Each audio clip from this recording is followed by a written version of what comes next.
Hello, Bacho. Let's say take given question. The question says this question has statement 1 and statement 2. Of the four choices given after statements, choose the one that best describes the two statements. Statement 1 given है, if you push on a cart being pulled by a horse so that it does not move, the cart pushes you back with an equal and opposite force. Statement 2 given है, the cart does not move because the forces described in statement 1 cancel each other. So first option given is statement 1 is true, statement 2 is true, and statement 2 is correct explanation of statement 1. Option 2 given as statement 1 is true, statement 2 is true, statement 2 is not the correct explanation of statement 1. Option third, statement 1 is true, statement 2 is false. Option 4, statement 1 is false, statement 2 is true. So इस question का जो key concept we need to understand is the concept of Newton's third law of motion. Newton's third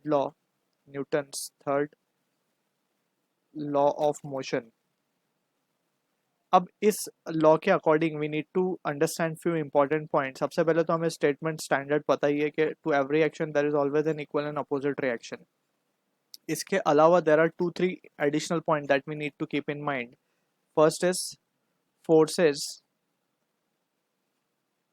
या फिर simply बोलेंगे तो force occurs in पैर. हमेशा एक फोर्स जहां लग रही होगी वहां दूसरी फोर्स भी आएगी. ठीक है, फोर्स अकर्स इन पैर. सेकेंड इंपॉर्टेंट पॉइंट इज ये जो फोर्सेस आएंगी पैर में, forces are of same nature. इनका नेचर सेम होगा. ठीक है. Third important point is they act on different bodies. They act on different body. ठीक है.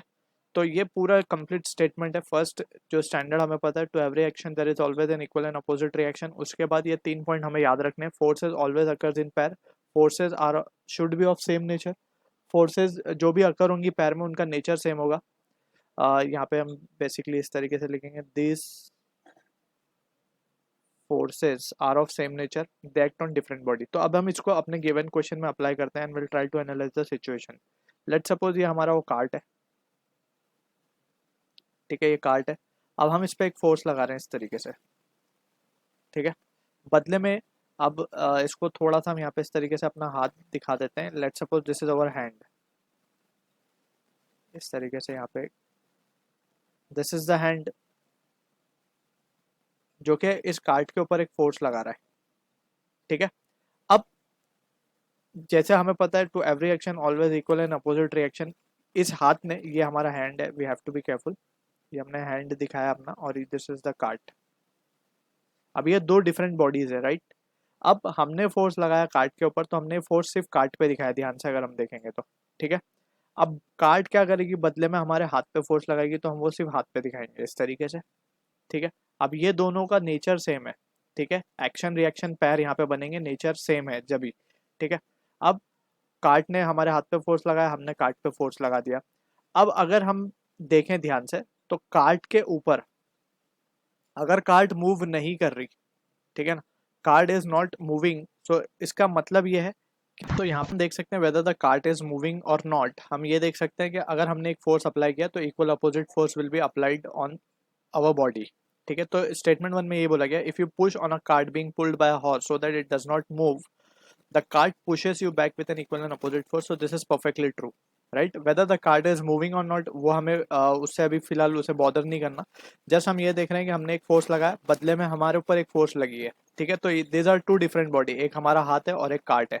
so forces occur in pair, ये चीज प्रूफ हुई. सेकेंड हमने ये अप्लाई किया इस पे कि this forces are of same nature. हमने जो फोर्स लगाया था उसी फोर्स का एक रिएक्शन बना है. ठीक है.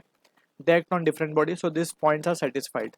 सो यहाँ पे स्टेटमेंट 1 हमारा ट्रू हो गया. अब स्टेटमेंट 2 की बात करते हैं. The cart does not move because the force describe in statement 1 cancel out each other. So this is false. अगर हम ध्यान से देखें, एक ही बॉडी पर अगर दो फोर्सेस लगेंगे तब ये कैंसल आउट कर सकते हैं. In this situation we can say block will not move या फिर cart will not move. Cart will not move. लेकिन हमें तो पता है कि ये जो फोर्स है डिफरेंट बॉडीज पे लग रहे हैं, तो कार्ट तो मूव कर सकता है उस केस में, राइट. सो अगर हम सिर्फ कार्ट को देखें तो कार्ट पे सिर्फ एक फोर्स लग रहा है F, राइट। अगर हमें यहाँ पे बोला गया the cart does not move, cart move क्यों नहीं कर रहा, उसका रीजन ये बताया गया कि ये दोनों फोर्स जो हमने यहाँ पे शो किए कैंसिल आउट कर रहे हैं। ऐसा नहीं है, कैंसल आउट कब होते हैं, हमने यहाँ पे शो ये केस शो किया जहाँ पे अगर एक ही बॉडी पे दो फोर्सेस लगे अपोजिट डायरेक्शन में तब वो कैंसिल आउट कर सकते हैं, लेकिन यहाँ तो फोर्सेस डिफरेंट बॉडीज पे लग रहे हैं। So this statement is false, right. So हम बोल सकते हैं option 3 will be correct, statement 1 is true, statement 2 is false. So this is the answer for the question. I hope you understood the solution. All the best.